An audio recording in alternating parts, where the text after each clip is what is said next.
إلا الله محمد رسول الله لا إله إلا الله محمد رسول الله.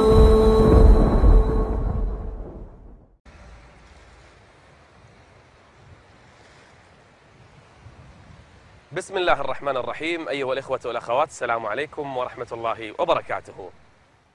شما را خوش آمدید میگوییم به برنامه نوی قصه پیامبران.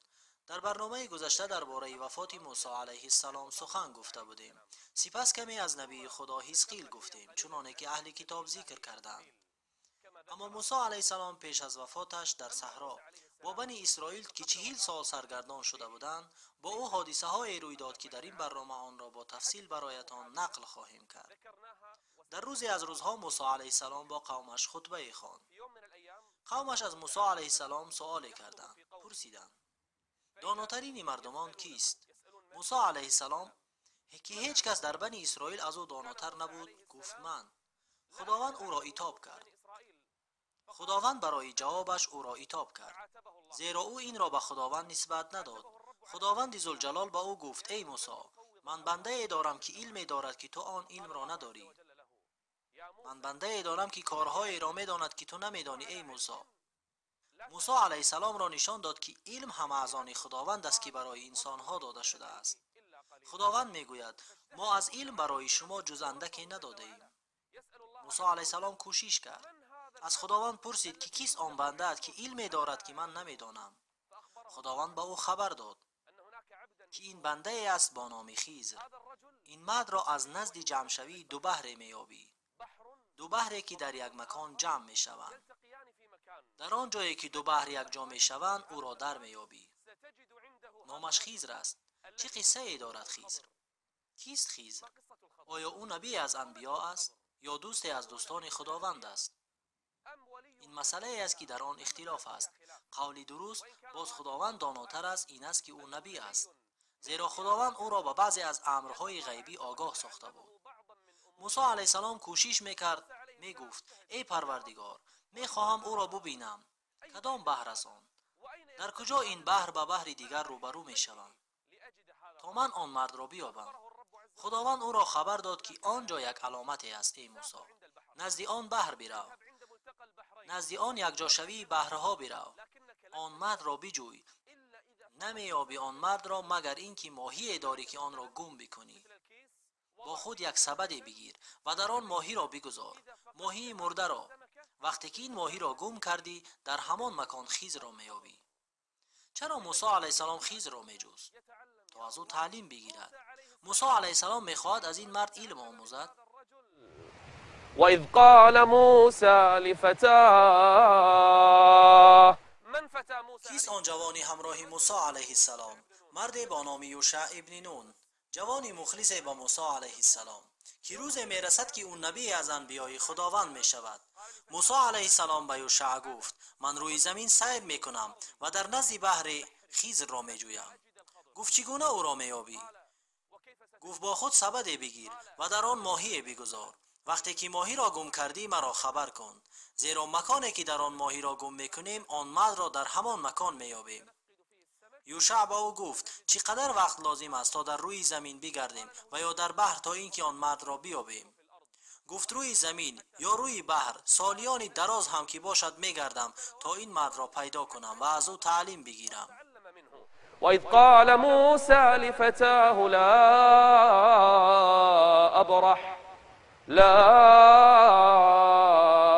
أبرح حتى أبلغ مجمع البحرين یک جا شوی دو بحر أو أمضي حقبا. پیدا کردن این مرد اگر سالیان دراز هم طول بکشد من میروم. این چیز مرا آزرده نمی کند. پروایی ندارم. زمین ها بحرها را میگذرم. در تمام مکان ها سیر میکنم. چرا ای موسی؟ این همه برای علم است. وفوق كل ذي علم عليم. موسی علیه السلام روی زمین میگشت. همراهش کی بود؟ جوانی بود، یوشع ابن نون. سبدی داشت که داخلش ماهی بود. آن مرد را میجستند که خضر نام داشت. وقتی که موسی علیه السلام او را مییابد چیکار میکند؟ چه حادثه روی میدهد بین موسی و بین آن مرد؟ موسی علیه السلام در بحر می رفت، او را می جست تا از او علم بگیرد و هر کی راهی را به خاطر گرفتن علم طی کند، خداوند راه بهشت را برایش آسان می کند. إلى الجنة. قصص نور قصص قصص نور قصص حكمة وصبر. انطلق موسى عليه السلام. موسی علیه السلام با یوشع ابن نون راه می رفتند. مردی را با نام خیزر می جستند تا که موسی علیه السلام از او علم بگیرد. به مکان رسیده بودند که خداوند آنها را وعده داده بود، جمشوی دو بحر. موسی علیه السلام می رفت و همراهش یوشع ابن نون که در دست سبدی داشت که در آن ماهی بود. وقتا که ماهی گم شود و یا فرار کند، آنجا مکان خیزر است. موسی علیه السلام را خواب گرفت. از این راه مانده شده بود. سنگی را در نزدیکی آب یافت، آنجا خود را پرتافته خواب کرد. یوشع ابن نون مراقب او بود. ناگهان سبد در جنبش درآمد. ماهی برآمد و به آب افتاد. شنا کرده رفت. یا الله، چی شد؟ چی میگذرد؟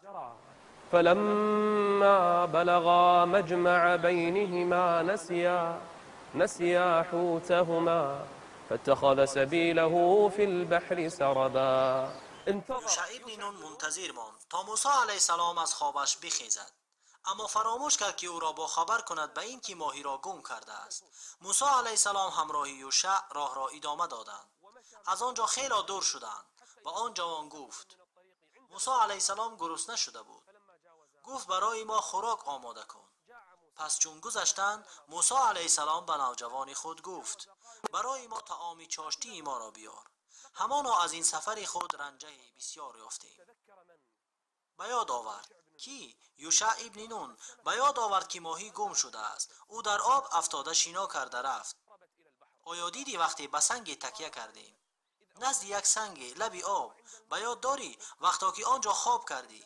وقتا که آنجا نشسته بودیم من آنجا ماهی را گم کردم. قال أرأيت إذ أوينا إلى الصخرة فإني نسيت الحوت وما أنسانيه إلا الشيطان أن أذكره واتخذ سبيله في البحر عجبا. تنها شیطان مرا فراموش کنانید تا به تو نگویم. داخل آب شد و آنجا شنا کرد. موسی علیه السلام شاد شد. آن مکانی است که ما می‌خواهیم. پس از آثار قدم‌هایشان بازگشتند. موسی علیه السلام به یوشع ابن نون در همان راه بازگشتند به سوی آن سنگی که خواب کرده بود. موسی علیه السلام آنجا مردی را یافت که در روی زمین خواب کرده بود و زمین در گرد و اطرافش سبز شده بود. نزد آن بحر خواب بود. کرته را بالایش پوشیده بود. موسی علیه السلام به او سلام داد. گفت السلام علیکم. آن مرد سرش را برداشته گفت این سلام از کجا آوردی؟ تو کی هستی؟ گفت من موسی هستم. خیزر به او گفت موسی بنی اسرائیل، چی چیز تو را اینجا آورد؟ کی تو را از من خبر داد؟ موسی علیه السلام گفت خداوند ذوالجلال از تو به من خبر داد. سپس خیزر به موسی علیه السلام گفت آن مکان سبز شده بود. روایت است که آن مرد هر جایی که می نشست سبز می شد. از این سبب خیزر نامیده شد. خیزر یعنی سبز. گفت از من چی می خواهی ای موسی؟ چی چیز تو را نزد من آورد؟ گفت آمدم تا از تو تعلیم بگیرم. گفت تو تورات داری باز تعلیم میگیری؟ گفت تو علم داری که من از آن علم چیزی نمیدانم. لا أعلمه أنا هل أتبعك على أن تعلمني مما علمت رشدا. خیزر علیه السلام با موسی علیه السلام گفت تو صبر نمی کنی، برداشت نمی کنی. قال ستجدني إن شاء الله صابرا ولا أعصي لك أمرا لن أعصك. تو را نافرمانی نمی کنم، از تو پیروی می کنم. این آداب موسی علیه السلام با خیزر بود. رحلت موسی علیه السلام همراه خیزر شروع شد. این رحلتی که موسی علیه السلام با خیزر گذرانید دارای حادثه های عجیب و غریبی بود. موسی علیه السلام با خیزر رهسپار شد.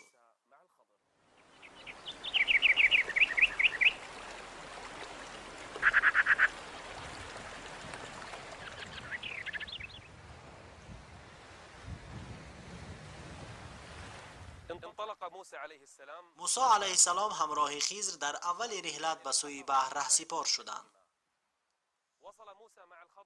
آنها به ساحل بحر رسیدند. منتظر کشتی بودند که آنها را به دیگر طرف ساحل ببرد. اما یوشع به سوی قومش بازگشت. کشتی نزد آنها آمد. وقتی که صاحبان کشتی خضر را دیدند، از آنها مزد راه را نگرفتند. چرا؟ چون که خضر بین قومش همچون مرد صالح و پرهیزگار معروف بود. شاید نبی هم بود. موسی علیه السلام به خضر علیه السلام به کشتی سوار شدند. موسی علیه السلام همراه خضر علیه السلام به کشتی سوار شدند. رحله آنها در بحر شروع شد. در اثنای رحله آنها موسی علیه السلام پرنده را دید که از بحر می نوشد. پرنده با منقار خود از بحر آب می نوشد. اینجا خضر علیه السلام خواست به موسی علیه السلام علم بیاموزد. گفت ای موسی، و این پرنده بنگر چقدر آب از این بحر گرفت؟ موسی علیه السلام گفت هیچ چیز. گفت آیا علم من و علم خود را می دانی ای موسی؟ علم آنها خیلی بزرگ بود. علم من و علم تو در برابر علم خداوند به آن اندازه است که آن پرنده با منقارش از بحر آب گرفت. یعنی هیچ چیز نیست. وما اوتیتم من العلم الا قلیلا. بعد از اندک زمانه وقتی که موسی علیه السلام از خضر غافل شد، او را دید که تبر را گرفته کشتی را سوراخ می کند. مثل این که او غرق شدن کشتی را می خواهد. موسی علیه السلام به غضب به او ندا کرد. چی کار میکنی ای خضر؟ به کشتی کسانی که ما را به موس سوار کردند چنین میکنی؟ میخواهی غرق شویم؟ میخواهی اهل کشتی غرق شوند؟ فانطلقا حتى اذا ركبا في السفينة خرقها قال اخرقتها لتغرق اهلها لقد جئت شيئا امرا. کاری بسیار بزرگی کردی. خضر به موسی علیه السلام روی آورده گفت آیا من به تو نگفتم که با من صبر کرده نمیتوانی؟ تو به این رحله ما صبر کرده نمیتوانی. قال الم اقل انك لن تستطيع معي صبرا. موسی علیه السلام در جواب به او گفت من فراموش کردم. از عادت موسی علیه السلام این بود که در کاری خطا خاموش ایستاده نمیتونست و به کارهای منکر راضی نمیشد. از این سبب کار خضر را انکار کرد و آن وعده بین خود و بین خضر را فراموش کرد. قال لا تؤاخذني بما نسيت قال لا تؤاخذني بما نسيت ولا ترهقني من امري عسرا. و او گفت هیچ باکنه، این باری اول است و تو فراموش کردی.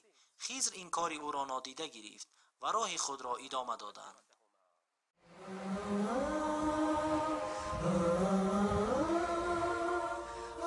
انطلق موسى عليه السلام مع الخضر. موسی علیه السلام با خضر راه را دوام داد. به قریه رسیدند که آنجا دو کودک مشغولی بازی بودند. موسی علیه السلام مراقب خضر بود. از او تعلیم می گرفت.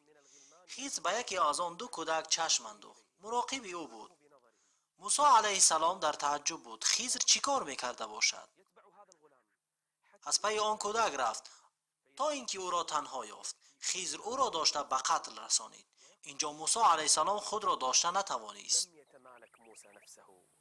قال اقتلت نفسا زكية بغير نفس. نفسی پاک، کودکی خرد، گناه نداشت. قال اقتلت نفسا زكية بغير نفس لقد جئت شيئا نكرا. این کاری کرده ای تو کاری ناپسندیده ای است. در مراتبه اول فراموش کردم اما اکنون فراموش نکردم. تو یک جنایت بزرگ انجام دادی، کاری ناپسندیده ای کردی. خضر به موسی علیه السلام جواب داده گفت آیا بر تو نگفتم که تو به من صبر کرده نمیتوانی؟ به تو گفتم ای موسی تو این رحلت را تحمل کرده نمیتوانی. لیکن این کاری دشوار است، کارهای ناپسندیده بزرگ. موسی علیه السلام چگونه خاموش باشد در حالی که در برابر باطل خاموش نمی ایستد؟ الان باشد کودک بیگناه را در پیشش به قتل رسانیدند. موسی علیه السلام با تمام قوت جواب داد قال إن سألتك عن شيء بعدها فلا تصاحبني قد بلغت من لدني عذرا. اگر از تو چیزی پرسیدم یا هر کاری کرده ای تو را بعد از این انکار کردم، از من جدا شوی خیزر. در این صورت رحلتی بین من و تو تمام می شود. اگر از تو چیزی بپرسم یا اینکه یگان کاری تو را انکار کنم، این عذر برای جدا شدن تو از من می شود. موسی علیه السلام با خضر رحلت خود را ادامه دادند.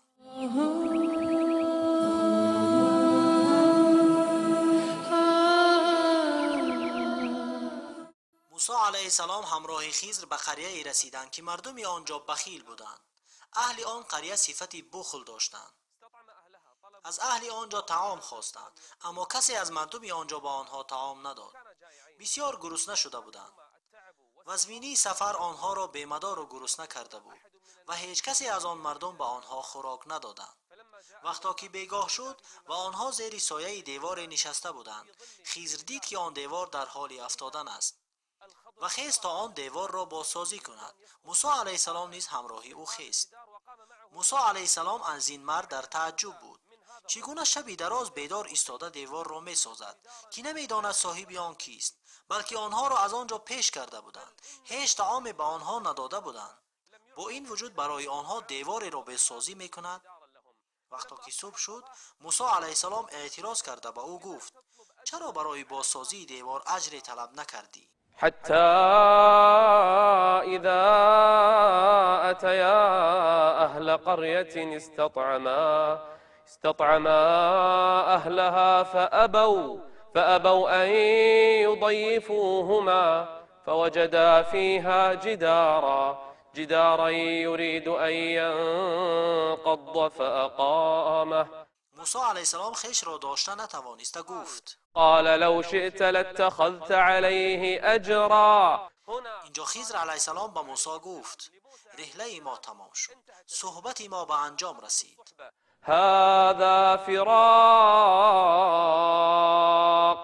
هذا فراق بيني وبينك سأنبئك بتأويل. اکنون تفسیر را میشنوی. تفسیر چی چیز را؟ تفسیر آن کشتی که من او را سوراخ کردم و آن کودکی را که کشتم و آن دیواری را که آن را بازسازی کردم. تفسیر همه آن چی گذشت را به تو میگویم. پس منتظر خبری من باش. قصص نور قصص قصص نور قصص حكمة وصبر.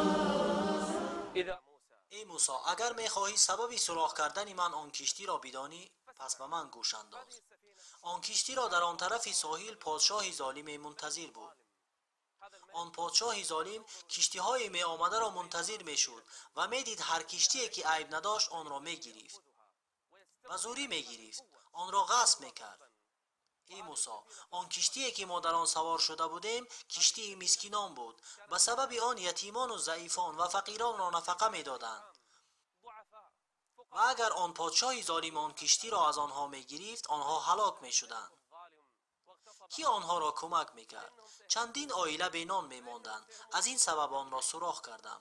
من می دانستم که آنها این کشتی را دوم باره بازسازی می کنند، لیکن آن عیب در آن می ماند و آن پادشاه ظالم این عیب را که در کشتی می بیند آن را نمی گیرد. این یک رحمت برای آنها بود. فكان رحمة لهم. أما السفينة فكانت لمساكين يعملون في البحر فأردت أن أعيبها وكان وراءهم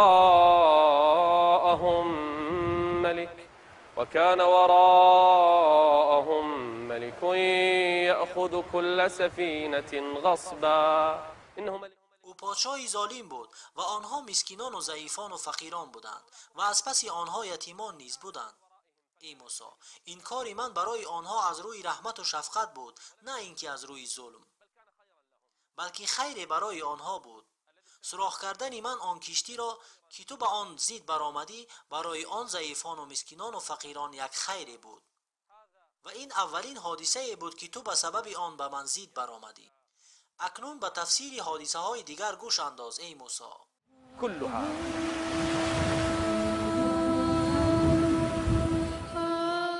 ای موسی، اما آن کودک را تفسیرش چنین است: خداوند به من وحی فرستاد که آن کودک اگر بزرگ شود پدر و مادرش را که مؤمن بودند نافرمانی می کند.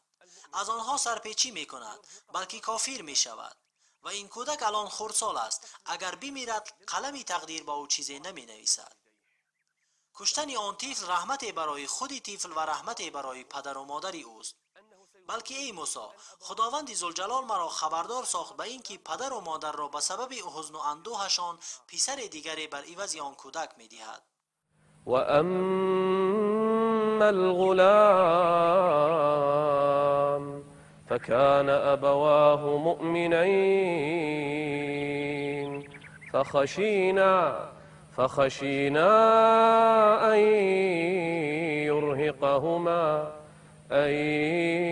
يرهقهما طغيانا وكفرا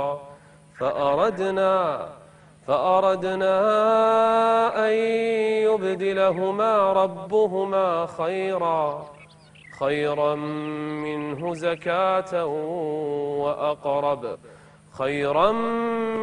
زكاة وأقرب رحما. خواستیم که خداوند ذوالجلال در عوض آن کودک به آنها طفل دیگری بدهد که به آنها نیکویی بکند، صالح باشد، برای پدر و مادرش مایه خوشبختی باشد و این چنین مرگ رحمت برای آن طفل است که اگر به بزرگی می رسید کافر و سرکش می شد. ای موسی، این تفسیر برای کشتن من آن کودک را بود.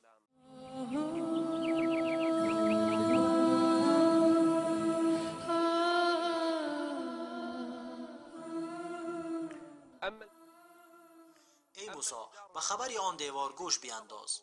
این دیوار از دو کودک یتیم بود در قریه ایلئیم. در آن قریه پلید آنها پدری صالحی داشتند و او یک خزینه داشت و خواست آن خزینه را برای آن دو کودک یتیمش نگاه بدارد. لیکن او گمان کرد که وقتا که او بمیرد و اهل آن قریه از خزینه او آگاه شده آن خزینه را از کودکانش میگیرند و کودکانش را گرسنه و تشنه رها میکنند و جای بجز ته این دیوار برای نگه داشتن آن خزینه نیافت و یک چقوری زیر آن دیوار کند و خزینه را آنجا گذاشت. ای موسی، اگر آن دیوار می افتاد مردم از آن خزینه با خبر می شدند و آن را برآورده می گرفتند و حق آن دو یتیم نابود می شد و من خواستم آن دیوار را بازسازی کنم تا اینکه خداوند ذوالجلال خزینه آن دو یتیم را محافظت کند. وأما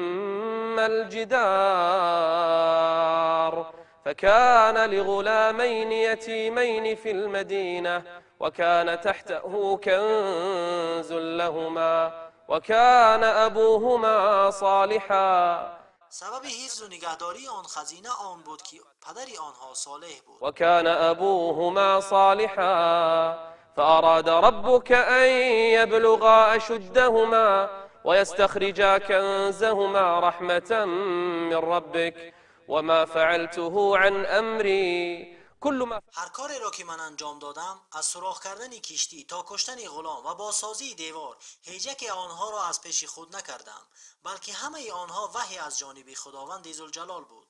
این بود تفسیر آن چیزهایی که تو در آن صبر کرده نتوانستی.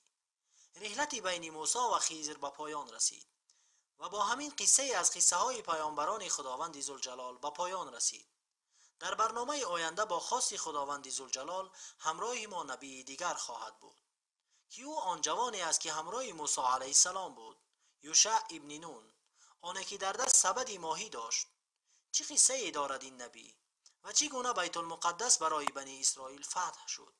این همه را با خواست خداوند در برنامه آینده خواهیم شنید. حتى نلقاكم استودعكم الله والسلام عليكم ورحمة الله وبركاته.